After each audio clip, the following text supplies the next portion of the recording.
Hi guys, I hope you're all well. So anyone would think it was October come early, the way I'm going nuts again for orks, but yeah, I can't help it. So I just bought this on eBay, the Boondaka Snaz wagon. Absolutely love the names they used. But it came in this magazine kind of thing.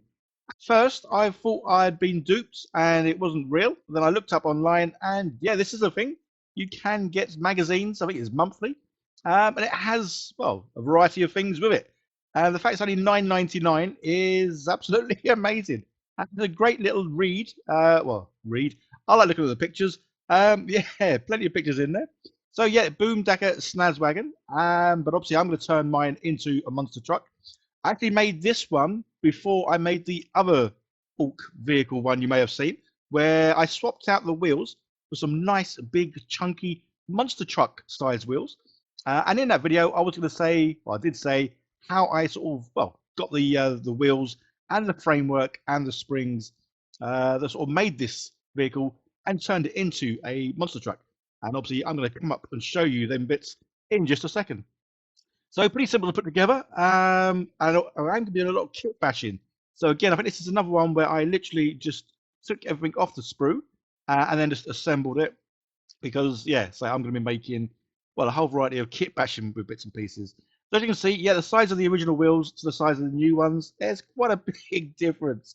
But again, this is what I love about orks. You can just be as silly as you want with them, and it all works, which is just great. So yeah, I put the rest of the assembly together.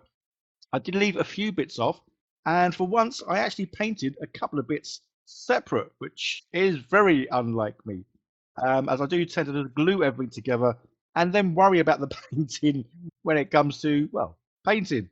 So a bit of cleanup on these guys, not too bad. I think the models are getting a lot better for definitely mold lines. Most of the things I'm sort of clearing up are where I've cut them from the sprue. So yeah, definitely looking neat and tidy. Now this guy, I did actually put his arm on originally and then try and get him into the vehicle, which doesn't really work. Again, I wasn't following the instructions. The instructions do show putting him in the vehicle and then assembling his arm. Right, so now we're going to get onto the bits that I know you guys were interested in the last video, and that is where obviously did I get the wheels, where did I get the frame, the springs, and everything else. As we all know, yeah, I have no 3D modeling skills whatsoever. I mess about a little bit in Tinkercad, but that's about it. But obviously these days, a lot of things are being made easy for us, which is obviously awesome for someone of my age and generation. Yeah, I like things to be simple and to be easy. And yeah, all I needed to do was to go into an online software called Meshy. I will leave links down below, guys, so you can give it a click and check it out for yourself. Yeah, it is just a case of whatever you can think of, you can type into this, and it will make it. So very intuitive because obviously it kind of knows what you're after. You can obviously drag and drop images, but in this case, yeah, rather than trying to find an image, I wanted to just sort of type in exactly what I wanted, and then you got the options of like how many you want it to sort of have a go at making. So I've clicked on the 4 just because obviously I want a bit of choice. And then yeah, it's a case of clicking one button. It really is as simple as that. Obviously, it comes up with a variety of options. If I didn't like these, then I can change them, adapt them, and in the comment bit, I can refine what I need to sort of say. But I quite like the look of this one. This one looks nice and sturdy, big enough, and kind of monster truck enough. And then again, another little click, and it turns that image into, well, this, a 3D image, which you can then download as an STL. It really is that simple, guys. You just type in what you need. And this is where this kind of software is just amazing, especially when it comes to kit bashing, whatever it is you might be building. So whether you needed, I don't know, a petrol tank, obviously a wheel, springs, tires, whatever you can think of and whatever it is you need, you can just type into the description, click a button, and obviously here I've got some springs. So you don't have to go around looking for any STL files you need. You literally make, well, you make your own. So it turns it into an image, which then you click another button, turns it into an STL. And yeah, it really is that simple. As you can see, there we go, got some more tires. Although I did change the tires I looked. I printed these ones out and they weren't quite right for what I wanted on this thing. So I went back into the software and just pushed a couple more buttons and got, well, some more tires. It really is that simple. So guys, click on the link down below and check out Meshy for yourself, as it really is an awesome bit of kit. And yeah, I know it's going to be absolutely great for doing kit bashing and bits and pieces. So yeah, I've got my printer in the cupboard in the kitchen just because I'm running out of room. So yeah, literally, I've got printers in cupboards. And there we go. So I printed the thing out. I did change it a little bit in Tinkercad. Some of the wires or joints on it were a bit thin, so I just sort of thickened them out. And there we go. There's my monster truck. Absolutely, you're going to see any vehicle I think I make, I'm going to turn it into a monster truck, or definitely give it some big tires. And you may well have seen the trike bike that I've also started building. Obviously, it's got orks on it, but yeah, I've made the back wheels on that nice, big, and yeah, chunky. And then painting, yeah, we know what I'm doing here. The good old priming in black, dry brushing with white, and then using a combination of speed paints, dipping inks. I would use contrast paints, but I don't actually have any. I did used to have some many moons ago. But yeah, I think they must have obviously run out or dried out because I don't use them anymore. And then painting, yeah, I'm keeping it quite simple with this. Obviously, it's not really a lot to paint because it's mostly framework. But obviously, I like doing red because, well, we all know it makes things go faster. Plus, I really like this red. It goes on well. It looks good. Definitely some nice contrast in it. So yeah, this is one of my favourite colours to use out of the range of sort of army paint or speed paints. So yeah, this is definitely one that yeah, I use quite a bit. If there is anything you want to see me sort of kit bash, guys, let me know in the comments. As yeah, obviously I'm getting back into doing a lot of Warhammer stuff. I know it's been a while, and I do apologise that I do sort of I do a lot of content on one particular thing, whether it's D&D, Hero Quest, Pillage, or Warhammer.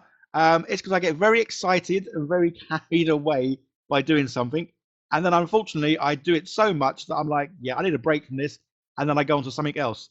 So apologies if you are here because you like watching the D&D, Hero Quest, Pillage stuff, or even the Sprue stuff. Yeah, they will still be coming out. It's just a case of I need to get the orks out of my system because I love these guys. I think they're just awesome to look at. Love the names of the vehicles like this Snazwagon. I mean, that's just it makes me laugh. And this hobby, well, it's all about putting a smile on your face. And say painting orks for me definitely puts a smile on my face, as I have got a shed load of orks currently on my desk. Because I always work on about 3 or 4 projects at once.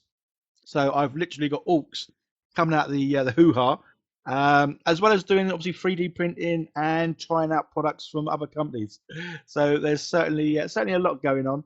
But yeah, obviously with Armageddon just round the corner, the 11th edition Warhammer sort of starter box set, which I will be getting. And I can't wait to paint obviously all the lovely orks in that as well, because from what I've seen, there's a shed load, and I like shed loads because obviously it means there's loads. So yeah, as you can see, yeah, using one of my favourite greens, it goes on a treat. And well, what can I say? I say it every time.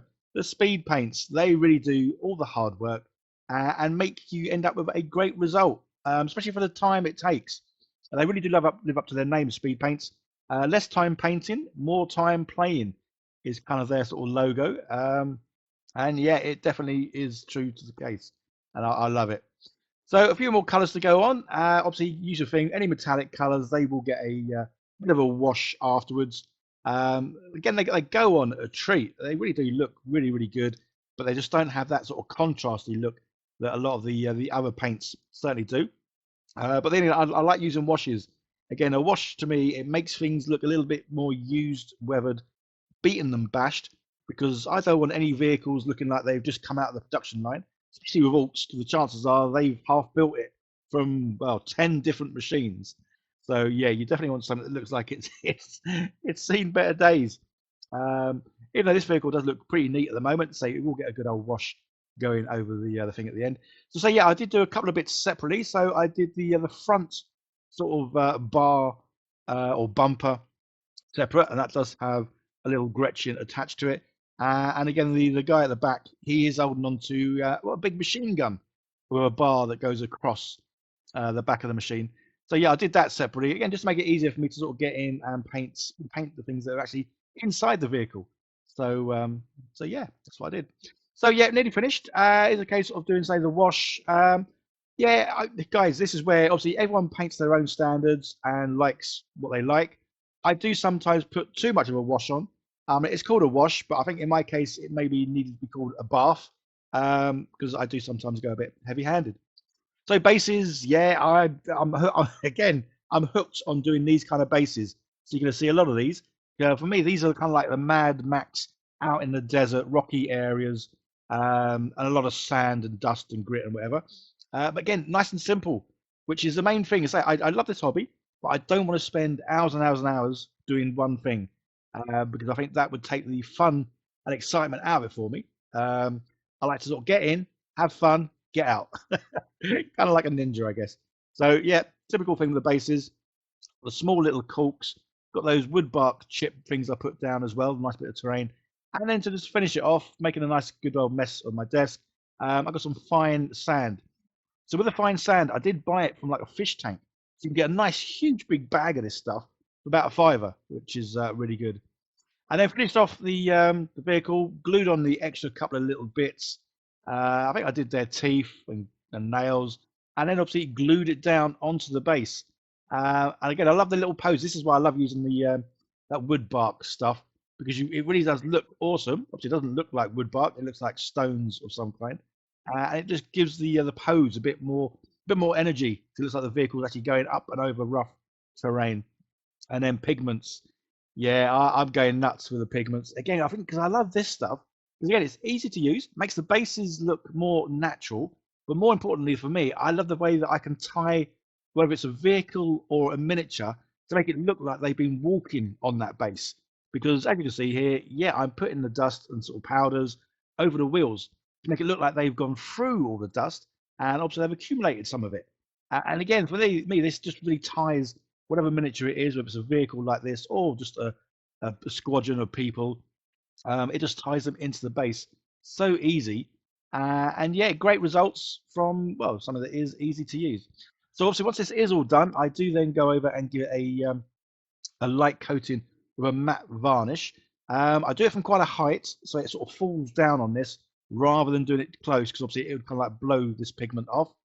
So this pigment does sort of stay in the nooks and crannies, but you can obviously, if you blow hard enough, get some of it off. So using the matte varnish, it just ties it all in. And this is what I've ended up with. And say, I just love the way it looks like the wheels have been going through the terrain, and gives just such a great result. So guys, don't forget to check out Meshy. There's a link down below. Say, awesome bit of kit, bit of software online, so you can make your extra bits that you need for any kit bashing, which I say for me is just awesome because yeah, I have no 3D skills whatsoever. So here's the trike. Yeah, I've stuck the big wheels on the back. Absolutely love those as well. Okay, guys, hope you enjoyed the video. Let's leave some comments down below what you want to see me do next and what you thought of well, this sort of little build. And if you can, like, share, subscribe, and say, yeah, definitely share the video, because obviously it does help me get out to sort of more people. And let me know what sort of things you want to see me do next. I say I will be doing some kit bashing. I will be doing some other factions other than orks. Not many, but a few. So yeah, let me know which other factions you really are interested in, and maybe I'll do some of them as well. Love you all. You take care. Bye now.